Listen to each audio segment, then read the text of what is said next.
हमारी संगठन का कलेक्टिव है तो रजिस्टर्ड नहीं है हम लोग, और रक्स नाम है उसका। और 2017 से जब हम लोग स्टूडेंट थे तब से हम लोग कोशिश किए कुछ ना कुछ करने का। मुद्दा यही रहा है कि कम्युनिटी के साथ काम करें और जब भी कोई जरूरत पड़े तो एक क्राइसिस के मोमेंट पे हेल्प किया जा सके। समय समय पर अनफॉर्चुनेटली कुछ ना कुछ होता ही रहता है। कभी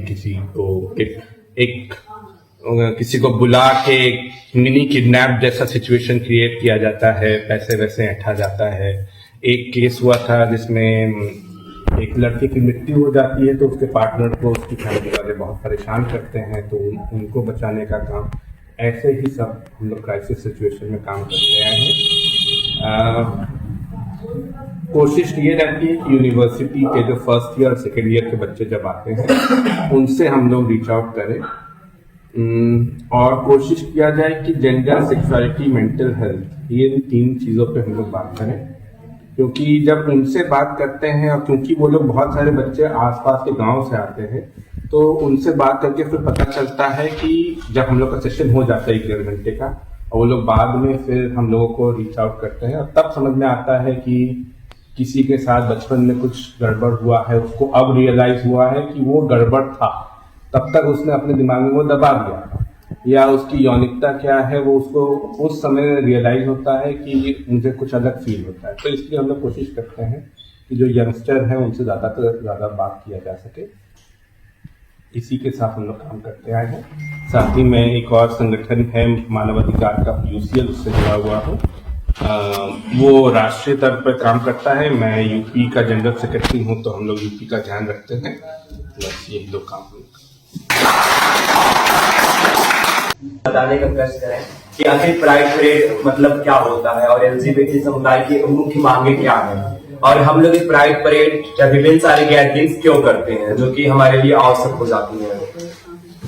तो प्राइड जो पहला हुआ था माना जाता है, उससे कहा जाता है कि वो एक अंग्रेजी में कहता है the first pride was a right, मतलब पहला जो प्राइड था वो एक तरीके का दंगा था। होता क्या था कि जैसे यहाँ पे अंग्रेजों ने 377 लाया था, वैसे उनके यहाँ भी वैसा एक कानून था। तो लोग क्या किया करते थे कि यहाँ पे भी वो होता था कि अलग अलग जगहों पे मिला करते थे, तो वहां पे एक बार हुआ करता था जहां वो मिलते थे और वहां पे बार बार पुलिस आके परेशान करती थी। ऐसे एक बार परेशान किया गया तो वहां पे एक ट्रांस महिला थी, मार्शा पी जॉनसन, उन्होंने एक ईंटा मारा था पुलिस को। वहां से वो लड़ाई शुरू हुई जो कि 2-3 दिन चली पुलिस और कमेटी के बीच में, और वहां से फिर वो प्राइड का एक वो शुरू हुआ, क्या कहते हैं, संस्कृति शुरू हुई 1968।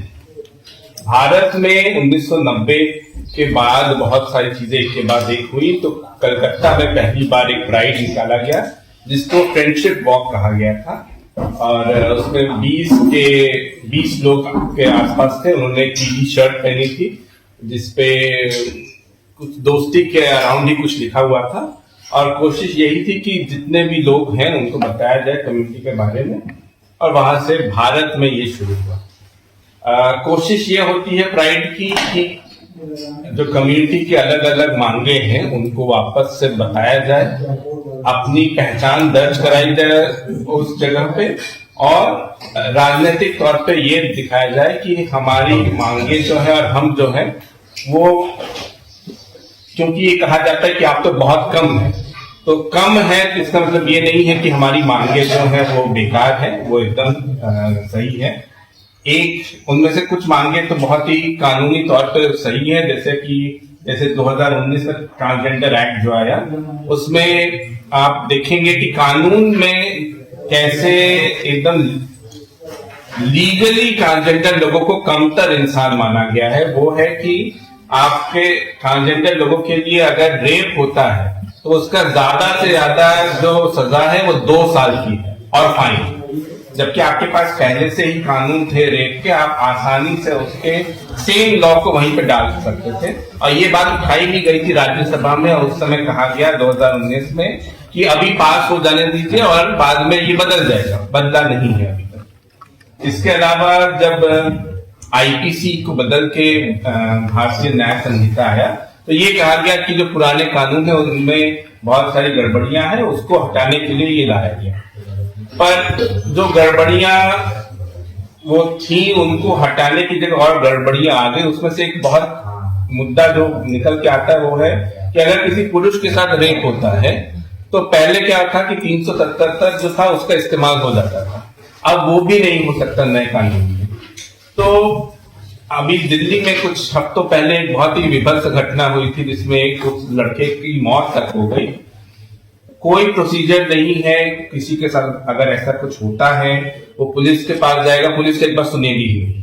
पुलिस मानने को तैयारी नहीं होती कि किसी पुरुष के साथ ऐसा कुछ हो सकता है। उनको पता ही नहीं है कि निर्भया कांड जैसा उसके साथ हुआ है। बिल्कुल बिल्कुल निर्भया कांड जैसा उसके पुलिस में असलियत डाला गया है। बिल्कुल बिल्कुल निर्भया कांड जैसा उस लड़के के साथ कांड हुआ है। कानपुर में भी तो हुआ था। नहीं, अभी जो दिल्ली की बात कर रहे रिसेंटली की निर्भया कांड जैसा कांड है। इसको हाईलाइट बिल्कुल नहीं किया गया विषय। बिल्कुल नहीं, कोई प्रावधान ही नहीं है। नहीं, बच्चा नहीं था, पुरुष 17-18 19 साल का लड़का, उसके बच्चे ही उसके बच्चे ज्यादा नहीं बताएगा। 43 के साथ भी हुआ। एक और बड़ा केस था, वो बनारस हिंदू यूनिवर्सिटी का था। वहां के एक स्टूडेंट को गाड़ी में उठाया गया, पूरे यूनिवर्सिटी में गाड़ी घूमती रही, रात का मामला था, उसके साथ गैंग रेप हुआ। लड़का जब अपने यूनिवर्सिटी में कंप्लीट करने गया तो उसको निकाल दिया गया यूनिवर्सिटी से, और कुछ भी नहीं हुआ। और अनफॉर्चुनेटली ऐसे केसेस बहुत हैं, पर क्योंकि पहली बात तो कानून है नहीं तो बाहर नहीं आएगा। ट्रांसजेंडर लोगों के साथ रेप होता है तो भाई पुलिस कैसा बर्ताव करती है हम सभी को पता है। तो अगर रेप होता है तब अगर वो जाएंगे तो और भी बुरा बर्ताव होता है। तो अनफॉर्चुनेटली मांगे बहुत सारी हैं। एक जो उसमें से एक बहुत बड़ी मांग है, जब ट्रांसजेंडर लोगों के लिए नालसा का जजमेंट 2014 में आया कि 1% हॉरिजॉन्टल रिजर्वेशन दिया जाए, जो कि अभी तक हमारे देश में सिर्फ एक राज्य में है, वो है कर्नाटका। वो पूरे देश भर में लागू किया जाए। इसके अलावा जो स्किलिंग है, मतलब हम लोग देखते हैं, क्योंकि हम लोग समुदाय के लोगों से बात करते रहते हैं, तो कोई किसी ने पढ़ाई कर ली, ग्रेजुएशन कर लिया, पर उसको ये भी नहीं पता है कि अपना सीवी क्या बनाना है। तो ये सब चीजें जो छोटी छोटी चीजें हैं, ये इनको लेके हमें कुछ ना कुछ करना होगा। और ये व्यापक तौर की मांगे हैं कि कानूनी तौर पर हमें नौकरी कैसे मिले, हमें एक प्रोटेक्शन जो है वो कैसे मिले। यही सब चीजों को करने के लिए मेरे हिसाब से प्राइड इसलिए होता है कि अपनी बातों को हम मांग सके। इसके अलावा भी अलग अलग समुदायों की अलग अलग मांगे होंगी, वो भी निकाली जानी चाहिए। हॉरिजॉन्टल रिजर्वेशन ये होता है कि जैसे अलग अलग जातियां हैं, जैसे EWS भी है एक तरीके का, उसके अलावा SC ST का रिजर्वेशन है, OBC का रिजर्वेशन है। वैसे ही ट्रांसजेंडर लोगों में भी जो ये अलग अलग खांचे हैं, उसके हिसाब से उन्हें हर एक खांचे में 1% का रिजर्वेशन दिया जाए। प्रोसीजर होता है, जब आप FIR करवाने जाओगे तो मेडिकल होगा, आपको ले जाया जाएगा हॉस्पिटल। धारा कौन सी धारा लगाए? तो जब आपका नए जो BNS आया है उसमें कुछ भी नहीं लिखा है, वो धारा ही कहाँ है? रजिस्टर कैसे होगा? धारा ही नहीं तो कैसे नहीं। और जब ट्रांसजेंडर लोग के साथ ऐसे करते हैं, आपको दिखाना पड़ेगा, देखिए ये कानून है, कानून में ये दिया हुआ है। अब पुलिस के ये दिमाग में घुसता ही नहीं है कि जो कानून संसद ने पास किया वो कानून है। आपके IPC में नहीं होगा, BNS में नहीं होगा, पर वो है तो कानून ना। तो आपको उस कानून को कोट करते हुए डालना है आपको, पर वो भी नहीं वो समझते हैं। और वापस से प्रोसीजर, यानी कि आपको हॉस्पिटल ले जाना है, ये तक नहीं होता। ट्रेनिंग ही नहीं है, ट्रेनिंग बेसिकली। अभी आप ओपन ग्रुप में सतरंगी सलाम के हैं, जो कि आयशा के प्रदेश अध्यक्ष पूछ रहे थे कि पुरुषों के साथ उनका ही इंडायरेक्टली क्वेश्चन नहीं था कि पुरुषों के साथ रेप कैसे हो सकता है। तो बहुत सारे लोगों ने जवाब दिया, तो पूछ रहे हैं कि तो कहीं दर्ज हुआ और बताइए। तो कहीं कानून ही नहीं है तो हम दर्ज करेंगे तो करेंगे कहाँ से? और ये जो पद्धति है कि कुछ दर्ज होगा तभी ही ये चीज हुई है, ये गलत चीज। क्योंकि बहुत सारे महिलाओं के साथ जब पहले मारपीट होती थी घरों में, वो तो दर्ज नहीं होता था। तो इसका मतलब ये थोड़ा है कि मारपीट नहीं होती थी, ऐसा है। अब जाके दर्ज होने लगे हैं, पर पहले तो नहीं होता था। वैसे ही ट्रांसजेंडर लोगों के साथ एक बहुत फेमस केस था जहाँ पे शायद उनका नाम बिट्टू था, उनको जला दिया गया था पुलिस स्टेशन के बाहर। हाँ, तो क्योंकि केस नहीं हुआ इसलिए वो हुआ ही नहीं, ये तो नहीं हो सकता ना। तो ये जो एक तरीके का खटधर्मिता है कि केस दिखाइए तभी ही हम मानेंगे, ये लागू नहीं होता है। जब हम छोटे जो ग्रुप्स हैं उनकी जब बातें करते हैं उसमें ये लागू नहीं होता। और अगर रजिस्ट्रेशन की बात करें तो बहुत सारी शादियां भी रजिस्टर नहीं हुई है, जो हेटेरोसेक्सुअल है। तो हमारे मम्मी पापा की शादी नहीं हुई है, मेरी मम्मी की नहीं हुई है। हाँ, तो रजिस्टर से क्या मतलब है? और जो अनरिपोर्टेड केस होता है इस चक्कर में रिपोर्ट भी लोग नहीं करते हैं। बहुत सी आजकल नहीं चल रहा है जिसमें स्कैम करते हैं, बुलाएंगे ढूंढेंगे, क्यों नहीं रजिस्टर होता है? लोग नहीं जाना चाहते क्योंकि उनको पता है कि जाएंगे तो क्या होगा, तुम क्यों गए थे, क्या कर रहे थे, दुनिया भर के। अभी मेरी चिट्ठी सर से बात हुई थी, एक लड़का है हमारे टीम के टच में है सर, आपको मैंने बताया था जो वहाँ पे लड़का गया था हाई कोर्ट के आगे कौन सा जगह है,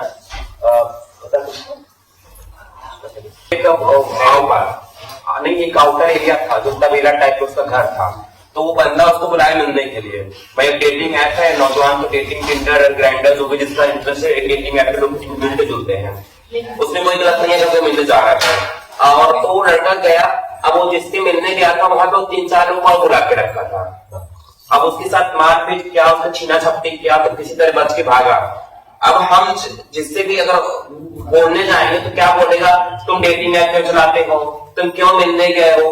लोग ये नहीं बोलेंगे कि इससे जो हुआ है उसके प्रति कोई कानून उसकी मदद होनी चाहिए।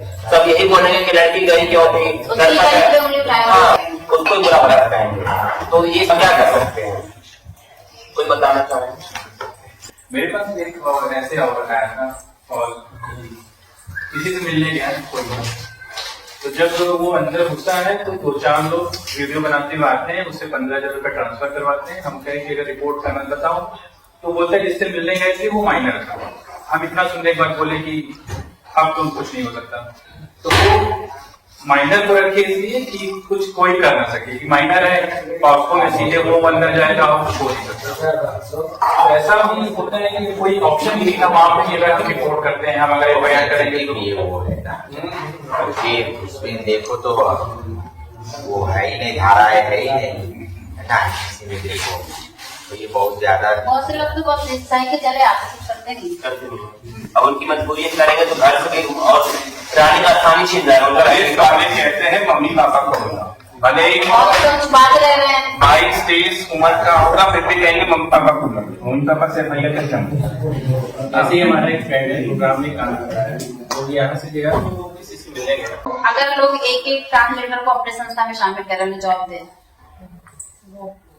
नहीं, असल में क्या है ना, बहुत सारी संस्थाएं जो यहाँ पे है वो वॉलंटियर रखते हैं, वो काम नहीं करते। यही एक दिक्कत है, हमारे शहर में काम की बहुत जरूरत है, ट्रेनिंग हो, काम दिया जाए, ये बहुत जरूरी है। अधिकतर संस्थाओं के पास वॉलंटियर रखते हैं, वो फंडिंग नहीं है, वो वाली फंडिंग नहीं है कि वो नौकरी दे। जैसे कि बाहर दिल्ली मुंबई जैसे शहरों में संगठनों के पास इतना पैसा होता है कि वो नौकरी दे देते हैं, प्रोग्राम मैनेजर रखते हैं। ऐसी वाली यहाँ पे अभी तक मैंने नहीं देखा है, होगा अगर किसी के पास।